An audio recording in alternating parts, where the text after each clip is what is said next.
This is going to be my complete and full review of the Shadow Dancer Iaito. I've been training with this sword for about a month straight now, almost exclusively using this for an average of 30 minutes a day. I wanted to make sure that I actually put some good solid use on it, put it through the ringer before I came back and gave you guys a honest and detailed review. I hate it when people just take something out of the box, look at it and go, oh, it's awesome, you should go buy it. That's not me. You'll never hear me say that. So, that being said, basic specs on this guy. Weight is 780 grams without the saya. I believe it's about 900 with the saya. This sageo is a silk sageo that I put on. So this comes with a basic black cotton sageo. Don't expect to get this one or you'll be disappointed. Blade length, standard 28 inch. They did zero customization to this guy. I just picked their standard fast ship option and ran with it. Their standard asking price for this is $400. I paid $350 on a New Year's sale. I'll let you decide at the end if that is a good price for you or not after I go through some details. So we're just going to start with the saya, work our way up from there. Right off the bat, I want to call your attention to, I don't know if you can see these, but I'm able to use my fingernail and put marks in the lacquer.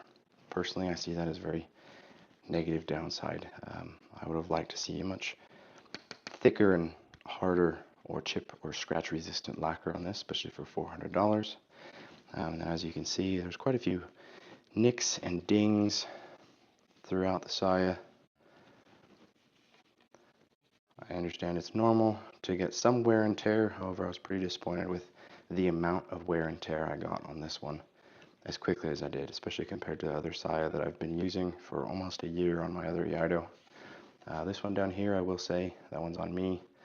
I did actually trip while I was doing a kata, and this guy got scratched on the concrete. So again, that one's on me. However, aside from that, this saya is very lightweight. So lightweight, to me, it feels very cheap. So like for practicing, again, it's super lightweight. If you're just doing some basic Iaito katas, probably fine. If you plan on doing any kind of more extensive rolls or anything like that in your training, this is probably not the saya for you. It feels like it would probably snap if you were to accidentally roll on top of it or something like that. So bear that in mind. A couple positives about it though. If you look in the mouth of the Koiguchi, there's a very nice beveling that they did there. Very nice craftsmanship.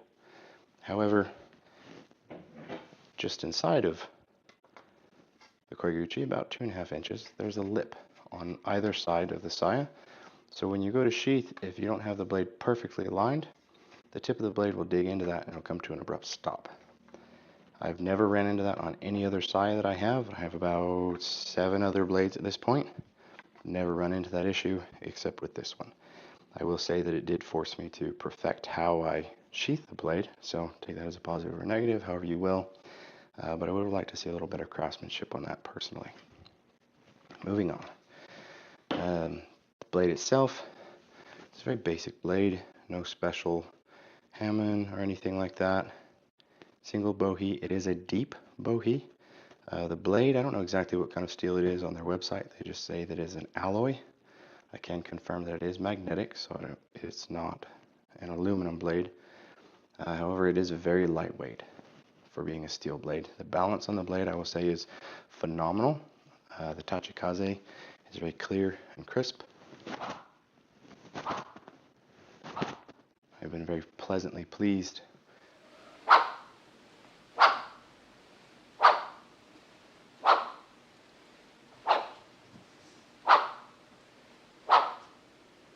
So, the blade itself, shape, profile, attention to detail, weight, balance, phenomenal. I absolutely love the blade itself.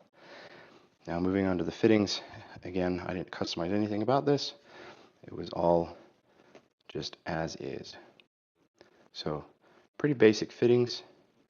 However, I can tell you that they were good quality, or are good quality, and this is actually the only blade I've ever purchased where they had actually staked or peened all the fittings so that everything fit tight to this specific tang. So I will give them props for that. That's the only time I've ever seen that on a blade. I was impressed there. However, I will say Well, I'll save that. Finish the positives and then get to the negatives.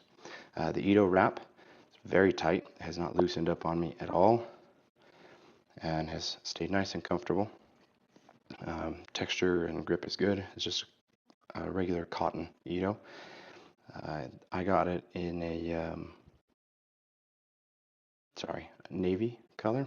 So like I said, there was one thing that I customized. I asked them if they could change the color of the Iaito. Normally it would be black. I got it in navy. Comes with only one pin. I put the second pin in myself. So this is where we get to more of the negatives. One of the negatives, you can see here, there's some scuffing on the tsuba. That came that way in the shipping. I don't know if it rubbed in the package or if it was put together that way, but tsuba came already scuffed. So not a huge big deal. I mean, this is a training blade. I expect it's going to get scuffed. However, when I pay $400 for a brand new blade, I would prefer it arrives not scuffed. Now, I understand that it's highly up to personal preference whether you want 1 or 2 pins. Personally, I prefer 2 pins. This comes with only 1 pin, just the front pin. Initially, the tang and the grip was very tight, and there was no play or no movement. However, after about 2.5 weeks of consistent training, I developed a lot of slop and play to the point that it almost felt like the blade was torquing within the grip, twisting, and it felt extremely unstable to the point that I almost didn't like training with it because it felt like it was going to break in my hands. So I disassembled it to see what I was working with. It is in fact full tang. I was surprised to find it was not signed or stamped or anything anywhere. So there's nothing on the tang that tells you who made it, where it came from, anything like that, which I was kind of surprised. Most of the other blades I've purchased have some sort of manufacturer's mark or smith's mark or signature on the tang. So I was surprised to not find that. The other negative thing I did find when I took it apart is it was actually glued in with a resin glue as opposed to just a tight fit. So I ended up having to put a second pin in it and then put my own wood shims in it in order to take up the slack and the play in the tang. And now it's nice and solid. It doesn't have any movement whatsoever when I train with it. So there you have everything. So in a kind of culmination, in a nutshell, again, I paid $350 for this blade, brand new. It would be $400. Considering the issues I had primarily with the tang that I had to fix myself, as well as the little bit of issues with the saya here catching, I don't know if I can honestly recommend it at full price. If you can get it on sale, I'd say it's probably worth it. If you're a dedicated practitioner and you're looking for an upgraded quality training tool that you don't mind having to do a little bit of maintenance on yourself, then I think this is a good option, especially if you don't want to go and pay $700 to $1,700 for a Japanese-made Iaito. So for staying within a little bit lower budget range, but pushing into more quality, I think it's a decent price if you can get it on sale. I can't with good conscience recommend that you purchase this at full price, considering the issues that I ran into where I had to fix things myself. However, if you're a very confident DIYer and you feel confident you can disassemble and shim it up yourself, etc., by all means, I think this is a phenomenal training tool because, again, the weight and the balance has become my favorite tool to train with after being fixed. So that is that. Again, that is a Shadow Dancer Iaito. Do with that information what you will. I will now make a second clip and just switch out the mic, try and really show you guys what the Tachikaze sounds like because it does sound quite good.